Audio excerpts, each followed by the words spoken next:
What's happening, folks? Back with another reaction, back with some more Daryl Hall and John Oates. Indeed, I suppose I will go back and relabel the videos of their tracks by the name they prefer to be known, which is to say both of their full names. To be fair, as I said, going back many years, I always heard them referred to as Hall and Oates, but if it is the preference of the band and if other people who follow their music use the full name that they prefer, then who am I to argue? So yes, Daryl Hall and John Oates. Once again, big thank you to Yvonne for sending the Rock and Soul Part 1 Greatest Hits album. I've been jumping around a bit. I've done all of the songs I'm familiar with, so far as I know.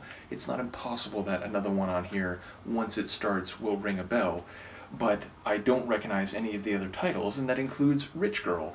So yeah, I mean, there's a socioeconomic labeling that happens with this type of phrase. Now there could be an irony, or there could be something where it's a bit topsy-turvy, or maybe the person doesn't conform to the expectations or to the stereotypes that one usually assumes in relation to the phrase rich girl. So it remains to be seen how on the nose this is. But yes, obviously it refers to a female with an affluent background and or a significant amount of wealth, and I do wonder, as I said, how that might feature or play out in practice and what connection they may have to the narrator. So let's give it a listen. This is Daryl Hall and John Oates. The song is Rich Girl, and it's included on their Greatest Hits compilation, Rock and Soul Part 1.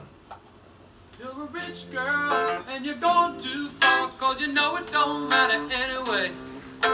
You can rely on the old man's money, you can rely on the old man's money. It's a bitch girl, but it's gone too far, 'cause you know it don't matter anyway. Say money, money won't get you too far, get you too far.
That's short enough. I do wonder if this is like a single release or a radio edit or something, because that can't be more than like 2.5, 3 minutes.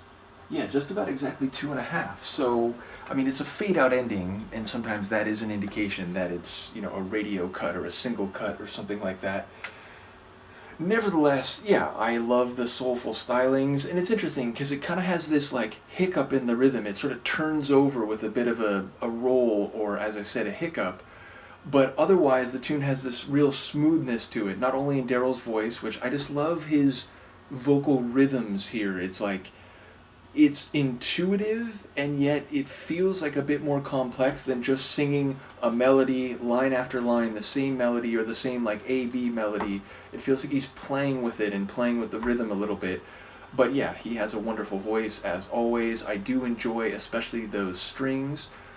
I'm not sure whether to conclude that they're string synths or whether they're actual strings. I would believe either. Maybe I'm more inclined to think string synths because I know they have like keyboards, and indeed I think there was like another like subtle melodic layer, more like piano sounding, that was like a minor ingredient, but I think there was more keyboard even if those strings are also string synths.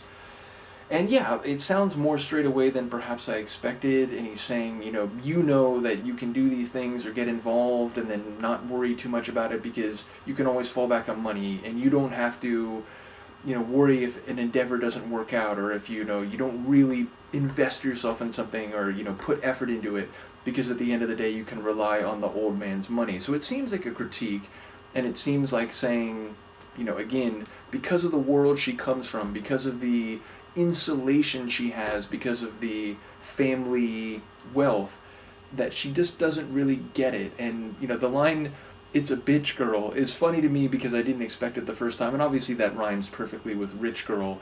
But I wonder, like, if he's saying, like, life's a bitch, but you don't really know that because, again, you come from money and you can always fall back on that, and even if things don't work out, well, lucky you.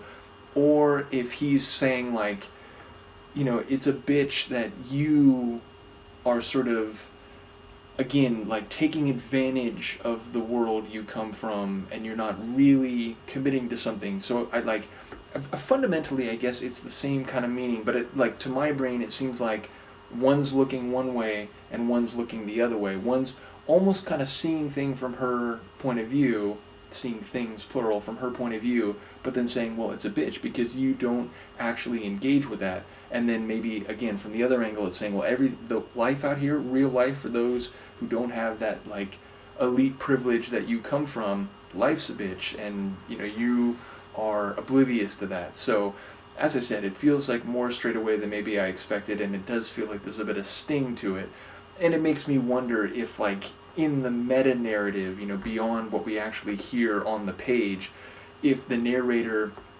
had a relationship with her, but she again didn't fully commit to it or gave up on it or kind of treated him badly or sort of pulled back because like, oh, like you have to work all the time or you have to really put yourself into these endeavors and you can't give me whatever I want, well, then I'm not interested. So it feels like he's maybe spurned a little bit, or he's a bit personally invested in this critique is what my brain inferred, though again I don't think that's like explicitly on the page in the lyrics. But yes, another sweet and soulful tune from these two, and as I said, I'm just going to kind of jump around. I'm not sure what one I'll react to next.